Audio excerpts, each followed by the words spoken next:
কলকাতা, এই শহরটাকে আমরা সবাই চিনি, কিন্তু যদি বলি আপনার চেনা কলকাতার ভেতরেই লুকিয়ে আছে এমন 10টি দারুণ জায়গার ঠিকানা যা ভিড়ের মধ্যে থেকে গেছে, এই জায়গাগুলোতে একবার ঘুরে এলে আপনার দিনটা জমে যাবে।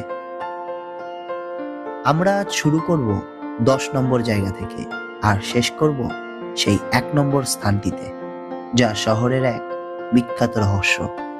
কিন্তু তার আগে আজকের এই লিস্টে আমাদের 5 নম্বর জায়গাটি হলো এমন এক সবুজের মায়াভরা গন্তব্য যা আপনার 1 নম্বর স্থানের উত্তেজনাকেও হার মানিয়ে দেবে। কি ভাবছেন, কোন সেই জায়গা? আর কেনই বা 5 নম্বর স্থানটি এত স্পেশাল? জানতে চান? তাহলে চলুন আজকের এই অভিযান শুরু করা যাক।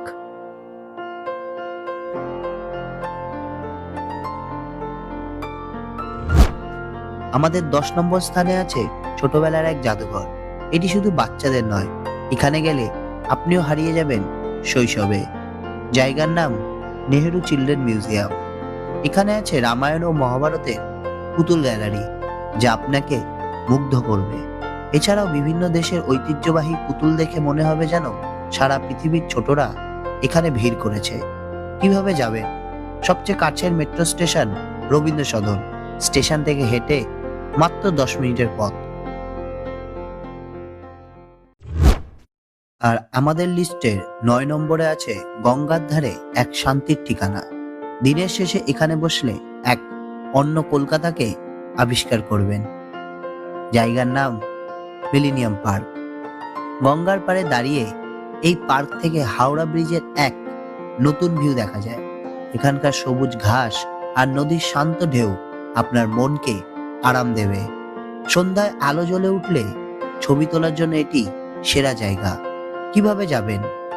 সবচেয়ে কাছের মেট্রো স্টেশন হলো এসপ্ল্যানেড। হেঁটে 10 থেকে 15 মিনিটে পৌঁছানো যায়। আমাদের লিস্টের 8 নম্বরে রয়েছে সেই ঘাট যা কলকাতার ঐতিহ্যের প্রতীক। এখানকার সূর্যাস্তের দৃশ্য খুবই সুন্দর। জায়গার নাম প্রিন্সেপ ঘাট। হুগলি নদীর পাড়ে প্রিন্সেপ ঘাটের গ্রিক গথিক ডিজাইন আপনাকে মুগ্ধ করবে। সূর্যাস্তের সময় এখানে গেলে মনে হবে আপনি যেন ইতিহাসের পাতায় দাঁড়িয়ে আছেন। কিভাবে যাবেন? দমদম থেকে মাঝেরহাট লোকাল ভায়া বিবাদীবাগ ধরে আপনি কিন্তু সরাসরি চলে আসতে পারবেন এই জায়গায়। আমাদের এই লিস্টে 7 নম্বরে আছে শপিং লাভারদের জন্য দারুণ জায়গা। এখানকার ভিড়ে আপনি এমন সব ইউনিক জিনিস পাবেন যা অন্য কোথাও পাওয়া কঠিন। জায়গার নাম নিউ মার্কেট বা হক সাহেবের মার্কেট। এই পুরনো মার্কেটটি 1874 সালে তৈরি। পোশাক, গহনা, ইলেকট্রনিক্স থেকে শুরু করে হাতে তৈরি জিনিসপত্র সবকিছু আশ্চর্যজনক সংগ্রহ এখানে আপনি পাবেন। তবে এখানে ভালো দামে কিনতে গেলে কিন্তু দরদাম করার কৌশল আপনাকে জানতে হবে। আমাদের লিস্টের 6 নম্বরে সেই বাড়ি যেখানে বিশ্বকবির জন্ম। এটি আমাদের সবার কাছে পরিচিত হলেও এর ভেতরের অজানা স্থাপত্য ও শিল্পকর্ম দেখলে আপনি মুগ্ধ হবেন। জায়গার নাম জোড়াসাঁকো ঠাকুরবাড়ি। এটি কেবল রবীন্দ্রনাথের জন্মস্থান নয়, এটি বাঙালির সংস্কৃতি ও ইতিহাসের এক জীবন্ত দলিল। এর ভেতরের মিউজিয়ামে কবিগুরুর ব্যবহৃত জিনিসপত্র আর পাণ্ডুলিপি দেখলে মনে হবে আপনি যেন তার ব্যক্তিগত জীবনকে ছুঁয়ে দেখছেন। কিভাবে যাবেন? সবচেয়ে কাছের metro station Girish park. Station থেকে হেঁটে 5-7 মিনিটে পৌঁছে যাওয়া যায়। প্রস্তুত হন, এবার সেই 5 নম্বর স্থানটির রহস্যভেদ হবে। বিশ্বাস করতে পারবেন না, শহরের কোলাহলের এত কাছেই লুকিয়ে আছে এক মিনি জঙ্গল, চিন্তামণিকর বার্ড স্যাংচুরি। কলকাতার নরেন্দ্রপুরে অবস্থিত এই পাখিরালয়টি হলো পাখি আর সবুজের অভয়ারণ্য। এখানে প্রায় 200 প্রজাতির পাখি দেখা যায়, যাদের কিচিরমিচির শুনলে আপনার মন শান্ত হয়ে যাবে।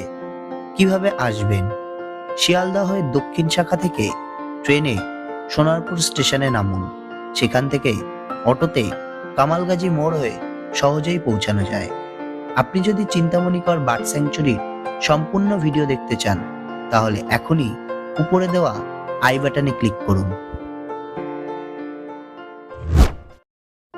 আমাদের লিস্টে 4 নম্বরে যাব এমন এক জায়গায় যেখানে প্রতিটি পাথর আপনাকে প্রায় 300 বছর পুরনো এক ইতিহাসের গল্প বলবে।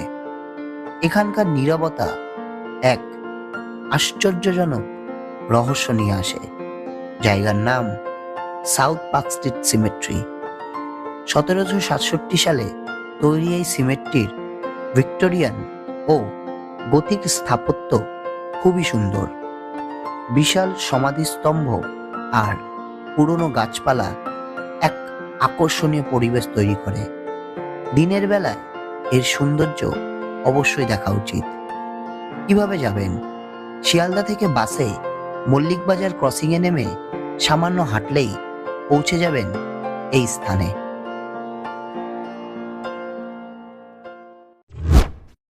এবার আসি আমাদের লিস্টের 3 নম্বর স্থানে। নিউ টাউনে অবস্থিত এই পার্কটি হলো শহরের বৃহত্তম বিনোদনের জায়গা। জায়গাটির নাম ইকো পার্ক। কলকাতার সবচেয়ে বড় এই পার্কে আছে বিশাল লেক, বিশ্বের সপ্ত আশ্চর্যের প্রতিরূপ এবং বিভিন্ন অ্যাডভেঞ্চার রাইড। বন্ধুদের সাথে পিকনিক বা দারুণ সময় কাটানোর জন্য এটি একটি সেরা ঠিকানা। কিভাবে যাবেন? 1 নম্বর এয়ারপোর্ট থেকে ইকো পার্কগামী বাসে সহজেই পৌঁছে যাওয়া যায় এই পার্কে।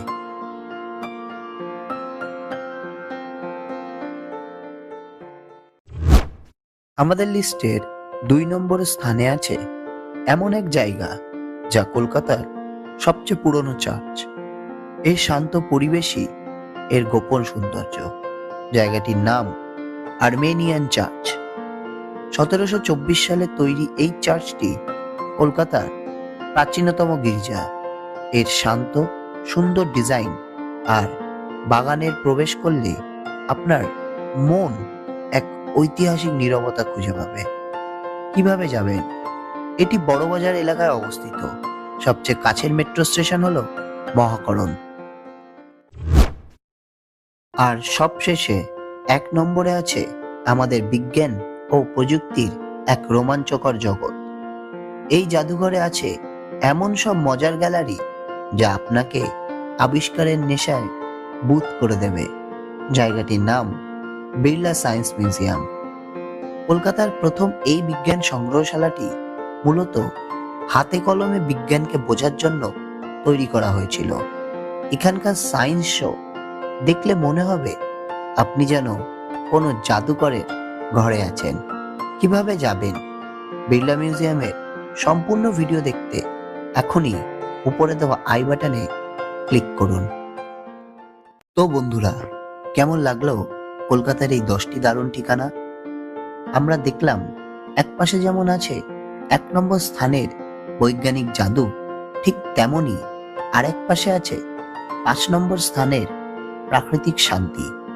এই জায়গাগুলো ঘুরে আসুন আর আবিষ্কার করুন এক নতুন কলকাতাকে।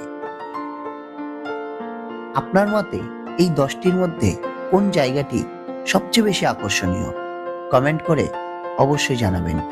ভিডিওটি ভালো লাগলে লাইক করুন, শেয়ার করুন আর আমাদের চ্যানেলটিকে সাবস্ক্রাইব করে কলকাতার আরো অজানা রহস্য ও বিভিন্ন ট্রাভেল ব্লগ দেখতে প্রস্তুত থাকুন।